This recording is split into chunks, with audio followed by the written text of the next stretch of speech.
Hiya, c'est OK Dax. Alors, je voulais juste faire un point par rapport à trouver un travail en Angleterre ou au UK.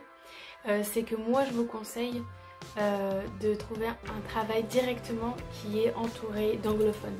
En fait, surtout si votre objectif c'est de parler anglais. Parce que vous avez la possibilité de travailler dans des centres d'appel par exemple, des centres d'appel où vous allez être dans un environnement avec d'autres Français ou d'autres francophones, mais vous allez donc ça va être très bien pour un premier travail. Au moins vous êtes sur place, vous êtes en Angleterre, vous pouvez choisir cette solution pour déjà avoir un pied dans le pays, et après, une fois que vous en avez la possibilité de trouver un autre travail, c'est une possibilité, mais on a tendance à chercher le confort et vous risquez de rester un peu plus longtemps que prévu en fait dans ce boulot de centre d'appel en fait.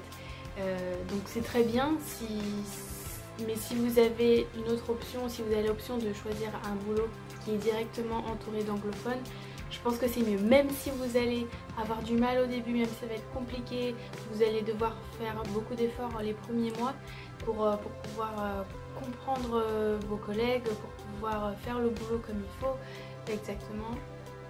C'est pas grave, si on vous a embauché, c'est qu'on a compris que vous alliez avoir un tout petit peu plus de difficultés au début, mais ce sera bénéfique pour vous et probablement pour eux. Par exemple, je sais pas si c'est en hôtellerie, parfois vous allez pouvoir donner ce service aussi aux Français ou à d'autres. Donc vous inquiétez pas, si vous ont embauché, c'est qu'ils savent déjà que vous n'êtes pas anglophone, donc ils le savent, donc ils vont prendre ça en compte normalement. Et je voulais mettre un point là-dessus, en fait si vous trouvez un job pour les Français, en français, vous allez rester probablement dans votre zone de confort, au lieu de sortir de votre zone de confort, comme c'était le but justement, j'imagine, quand vous vouliez partir en Angleterre.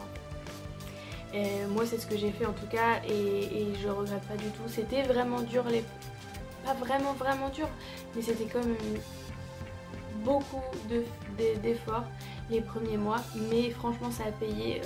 Après deux mois je dirais, j'étais beaucoup plus à l'aise, je comprenais beaucoup mieux ce que les clients me disaient, et de toute façon j'avais de l'aide de mes collègues si jamais il y avait un problème. J'avais mes collègues qui pouvaient m'aider si un client devenait un petit peu trop, je